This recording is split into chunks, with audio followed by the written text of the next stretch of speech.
The last 3 months have been very reflective. There have been days that I've fully just not gone out of bed.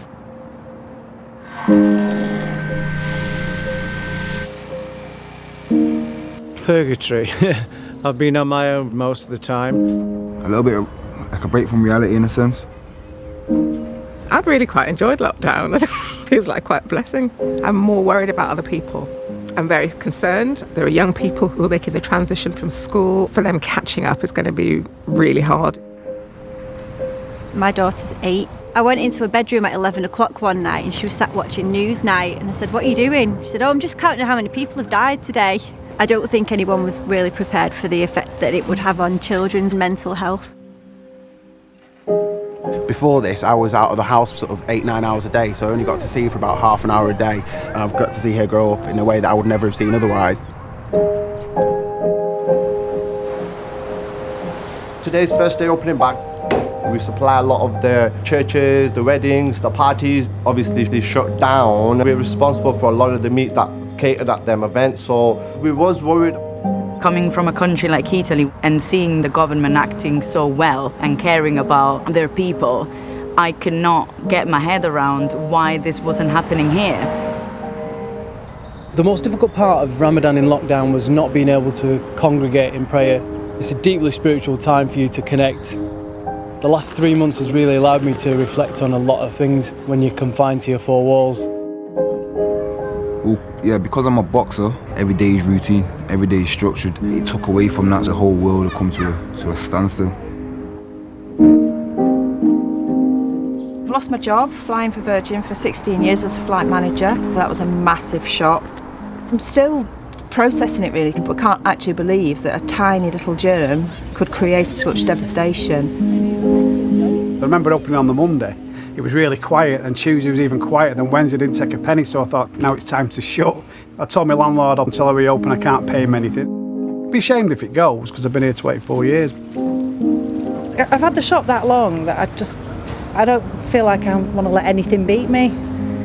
Because I'm a freelancer, I have a lot less money now, just barely enough to cover my mortgage.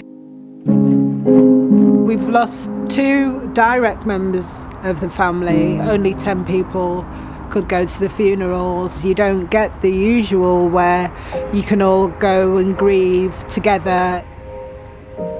I'm a street artist. When I saw how the NHS was critical in this situation, I felt like I had to do something to pay tribute to it. Having to kind of be mindful of being close, it's really horrible actually. No, I don't think social distancing is the way to go.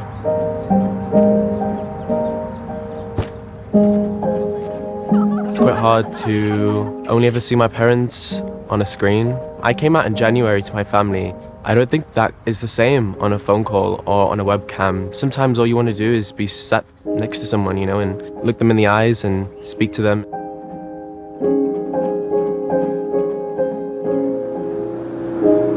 I'm lucky, man. I'm thankful to have a garden. Being forced to stay in, and that can do like mad stuff to a mind state, can't it? It's definitely been testing. I've had a few bouts of depression that I had to deal with. Being inside those 4 walls forces you to face those issues head on. Yes, I am very worried about my future. I'm queer, I'm disabled. We're about to enter another global recession. I already struggle to find work, and you know, we've got an increasingly f***ing fascist government. Being single in lockdown's a bit of a bitch. I've probably been sending quite a few desperate messages, speaking to exes when I shouldn't be. Yeah, 2020, lockdown, then they just shut the book down. Flipping hell, man. England is f***ed. I do think there's hope for the future. Hopeful, that's subjective of what's hope. A change of consciousness, most definitely. I think that's something that we'll be looking back at. We have to recognise the issues that we're aware of before they actually become issues that directly affect us. There's no point in looking back. I'm treating it as a kick up the backside to start a new adventure.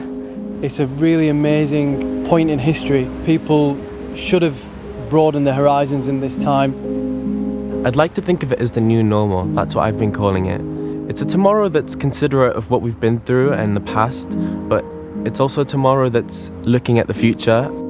I'd like to believe that it's been one big learning curve for everyone.